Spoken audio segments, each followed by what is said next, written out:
Ethanol blending के खिलाफ सबसे बड़ा तर्क है कि हमारी गाड़ियां इसके लिए तैयार नहीं हैं। लेकिन ये सिर्फ मौजूदा गाड़ियों के लिए ही नहीं, खुद सरकारी खजाने और भारत की आबो हवा के लिए भी धीरे धीरे बड़ा संकट खड़ा कर रहा है। कैसे, बता रहे हैं तीन एग्रीकल्चर एक्सपर्ट, कृषि विशेषज्ञ अशोक गुलाटी, रितिका जुनेजा और पूर्वी थंगराज। इस लेख में ये एक्सपर्ट्स खास चावल से बनने वाले एथेनॉल की बात कर रहे हैं, जो गन्ने के अलावा भारत में एथेनॉल का एक बड़ा सोर्स है।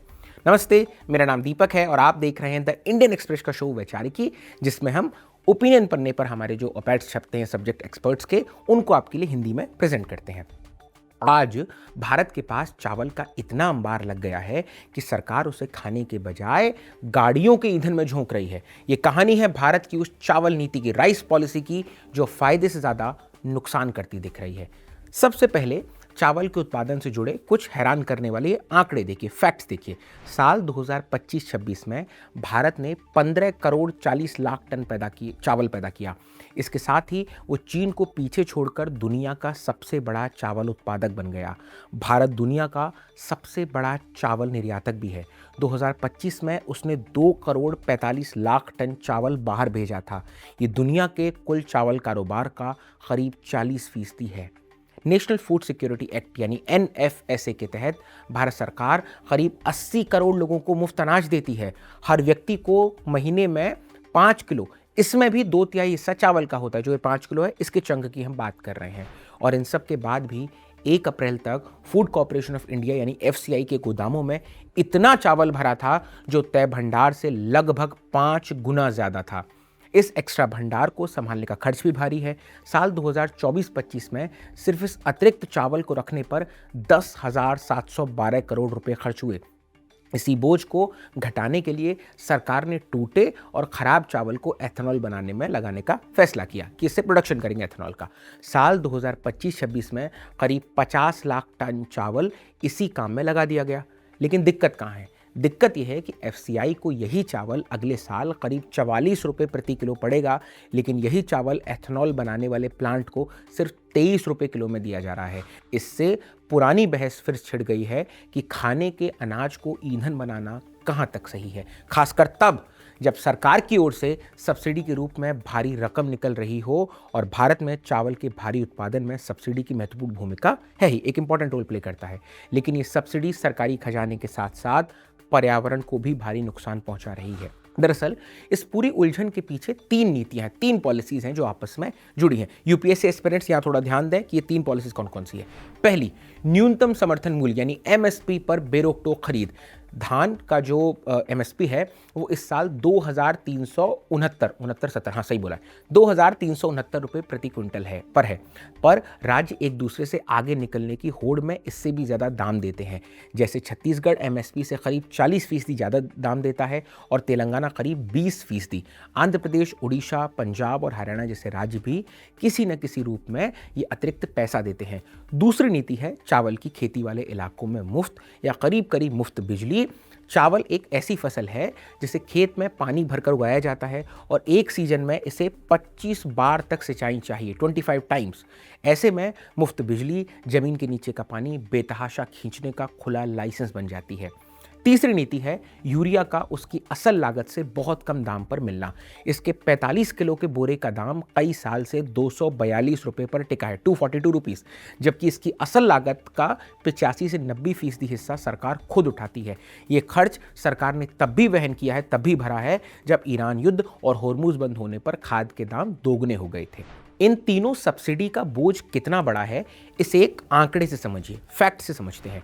ICRIER यानी Indian council for research on international economic relations के एक अध्ययन के मुताबिक पंजाब में धान की खेती पर बिजली, खाद और नहर के पानी की कुल सब्सिडी 2023-24 में 38,973 रुपये प्रति हेक्टेयर थी, 38,973।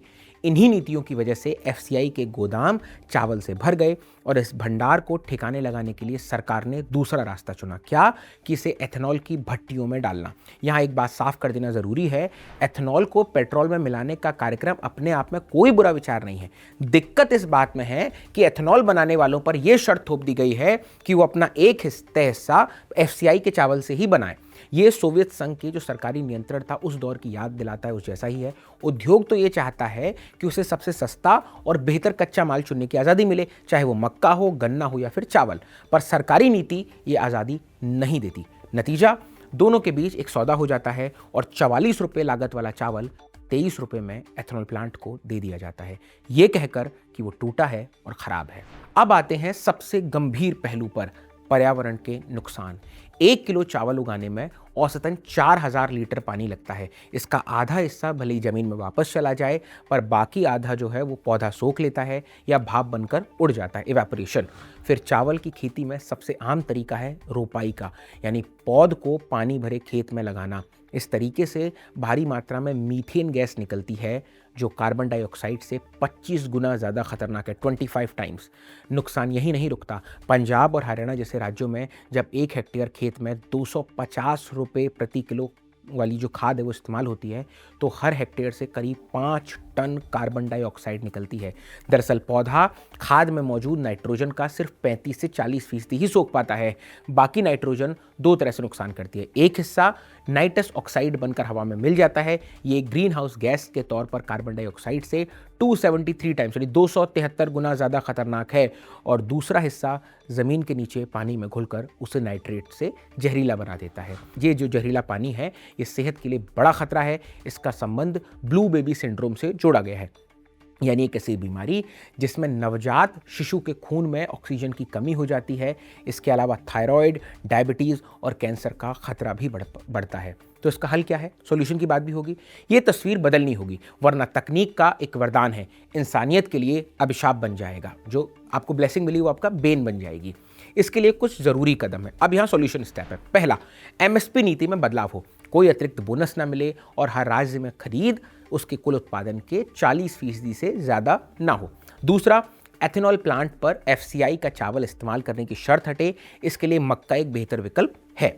तीसरा, मुफ्त राशन सिर्फ सबसे ज़रूरतमंद लोगों तक ही सीमित हो, बाकी लोगों से एमएसपी का कम से कम आधा दाम लिया जाए।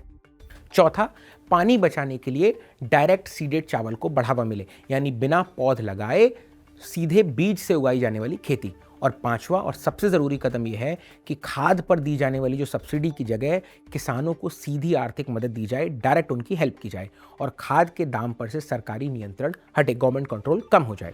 चावल भारत की शान है, इसे बोझ में बदलने से रोक लेना चाहिए। इस पर आपकी क्या राय है, हमें कमेंट बॉक्स में ज़रूर बताएं। आपकी मुख्तलिफ राय हो, आपकी सहमति की राय हो, आप अपनी तरफ से कोई सोल्यूशन देना चाहते हो, कमेंट बॉक्स में ज़रूर बताएं। हम चाहते हैं जो डेमोक्रेटिक संवाद का सिलसिला है ये यूं ही चलता रहे, हम भी आपके सुझावों से कुछ सीखें, कुछ बेहतर करें, और बाकी जो विद्वानों की हम राय आपके लिए लेकर आते हैं उनसे आप पर भी कुछ आप समृद्ध हों, यही हमारी कामना है। Thank you.